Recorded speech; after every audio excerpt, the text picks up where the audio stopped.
മലപ്പുറം എടവണ്ണയിലെ വീട്ടിൽ നിന്നും ആയുധശേഖരം പിടികൂടിയ സംഭവത്തിൽ തോക്കുകൾ ബാലിസ്റ്റിക് പരിശോധനയ്ക്ക് അയക്കും. തോക്കുകൾ ഉപയോഗിച്ചതിന്റെയും തിരകളുടെയും വിവരങ്ങൾ ശേഖരിക്കുകയാണ് ലക്ഷ്യം.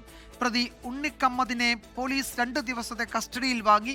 ഇയാളുടെ വീട്ടിൽ നിന്നാണ് 3 റൈഫിളുകളും 200ഓളം വെടിയുണ്ടകളും കണ്ടെത്തിയത്. എടവണ്ണയിലെ വീട്ടിലാണ് 67 വയസ്സുള്ള ഉണ്ണിക്കമ്മദ് തോക്കുകളും വെടിയുണ്ടകളും സൂക്ഷിച്ചിരുന്നത്. വിൽപ്പനയും ഉണ്ടായിരുന്നു. 2 തോക്കുകളും 100 തിരകളും കൈവശം വയ്ക്കുന്നതിനുള്ള ലൈസൻസ് ഇയാൾക്കുണ്ട്. ഇതിന്റെ മറവിൽ അനധികൃതമായി സൂക്ഷിച്ച തോക്കുകളും വെടിയുണ്ടകളുമാണ് പോലീസ് കണ്ടെത്തിയത്. 3 റൈഫിളുകൾ, 200-ലധികം വിവിധ തോക്കുകളിൽ ഉപയോഗിക്കുന്ന വെടിയുണ്ടകൾ, 20 എയർ ഗണ്ണുകൾ, 40 പെല്ലറ്റ് ബോക്സ് എന്നിവ പിടിച്ചെടുത്തു. തോക്കുകൾ എത്ര തവണ ഉപയോഗിച്ചു, തിരകളുടെ വിവരങ്ങൾ എന്നിവ അറിയാൻ ബാലിസ്റ്റിക് പരിശോധനയ്ക്ക് അയക്കും.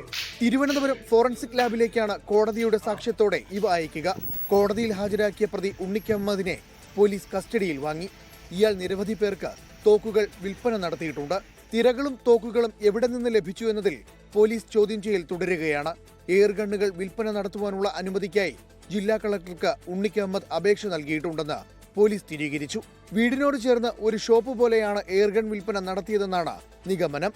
പാലക്കാട് യുവാക്കളിൽ നിന്ന് വെടിയുണ്ട കണ്ടെത്തിയതിനെ തുടർന്ന് നടത്തിയ അന്വേഷണമാണ് എടവണ്ണയിലെ ആയുധശേഖരം പിടികൂടുന്നതിലേക്ക് എത്തിയത്. ഈ യുവാക്കൾക്ക് വെടിയുണ്ട വിറ്റത് ഉണ്ണിക്കമ്മദാണ്. വിപിൻ സി വിജയൻ, 24 മലപ്പുറം. ലോകത്തെവിടെയായാലും ഏത് സമയത്തും 24 വാർത്തകളും ഓഗ്മെന്റഡ് റിയാലിറ്റി പാക്കേജുകളും എക്സ്പ്ലെയിനറുകളും വിശദമായി കാണാൻ ഞങ്ങളുടെ യൂട്യൂബ് ചാനൽ നിങ്ങൾക്ക് സബ്സ്ക്രൈബ് ചെയ്യാം.